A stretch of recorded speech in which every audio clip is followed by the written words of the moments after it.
है कि आप ऑफिशियली बीजेपी ज्वाइन पाठीमागच्या 4 महिन्यात 15 फरवरी की तारीख बताई जा रही है कि आप ज्वाइन करेंगे। मुझे इसके बारे में कोई जानकारी नहीं है। नाराजगी की वजह तो बता सकते हैं, नाराजगी की वजह बता सकते हैं, ऐसे कई नेताओं में नाराजगी है। सर कल संजय निरुपम भी बात कर रहे थे, संजय निरुपम भी बात कर रहे थे कि नेताओं में काफी नाराजगी है, लेकिन मैं रहकर अपनी शिकायत दायर करूंगा।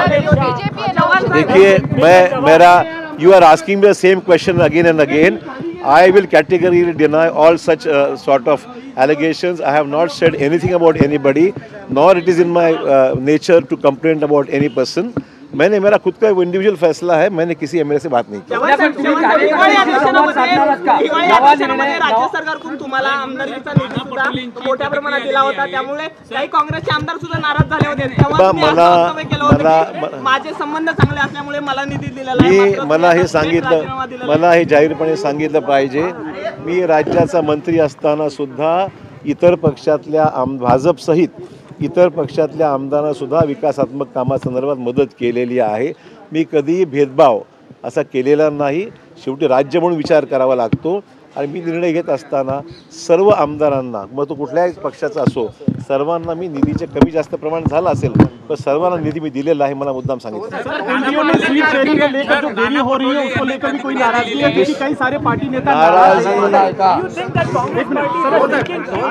सीट शेयरिंग के बारे में जितनी रफ्तार होनी चाहिए शायद उतनी रफ्तार से काम नहीं हो रहा है, ये मुझे भी महसूस हो रहा है और इसीलिए निश्चित तौर पर मेरे को अभी बोलने का कोई अधिकार नहीं है। जो देख रहे हैं उनका काम है, पर वो अगर जल्दी तेज़ी से होता था तो फ़ायदा निश्चित एमबीए को हो सकता था।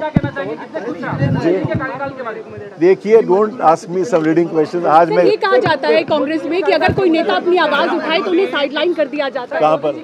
कांग्रेस के अंदर अगर कोई नेता सवाल उठाए तो उन्हें साइडलाइन कर दिया जाता है, क्या कहेंगे? त्यांनी अशी भूमिका मांडली की अशोक चव्हाणांना पक्षाने खूप दिलं पण अखेर कुठल्या दबावापोटी त्यांनी निर्णय दिला हे मला माहिती नाही। अशोक चव्हाणांना पक्षाला खूप दिलं हे निश्चितच बरोबर आहे आणि अशोक चव्हाणांनी सुद्धा पक्षाकरता खूप केलं, हे दोन्ही गोष्टी आहेत, दोन्ही गोष्टी बरोबरीने आहेत। त्यामुळे अशोक चव्हाण हे जिथे राहिले ते प्रामाणिकपणे राहिले, हे मला मुद्दाम सांगितलं पाहिजे। पक्षाने मला मोठं केलं आणि मी सुद्धा पक्षाकरता काही कधी कमी केलं नाही, मला मुद्दाम सांगितलं।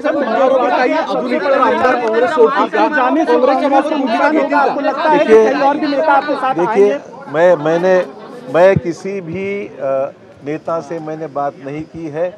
मैं किसी को नेता से बात करने में मेरे को दिलचस्पी इसलिए नहीं कि हर आदमी का एक इंडिविजुअल फैसला होता है।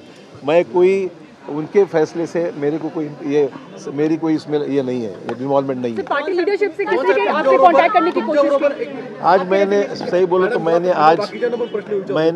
किसी से भी आज बात नहीं की, बिकॉज ऑब्वियसली इतने सारे नेतागण हैं जो मेरे नज़दीक संबंध है, ऑब्वियसली मेरे को चाहते हैं, उनका फ़ोन आए थे, but I did not respond at the moment because आज जो फैसला हो चुका था उसमें कोई रिव्हर्सल की बात तो थी नहीं। तुमच्याबरोबर इतर काही काँग्रेसचे आमदार देखील जातील अशी जी चर्चा आहे ती किती खरं आहे? मी तुम्हाला सांगितलं कोण काय करेल हे मला माहीत नाही, पण जिथे माझी भूमिका आहे मी कुठल्याही आमदारांना संपर्क साधलेला नाही। अशोक चव्हाण साहेब, कधीपासून विचार सुरू झाला काँग्रेस सोडण्याचा?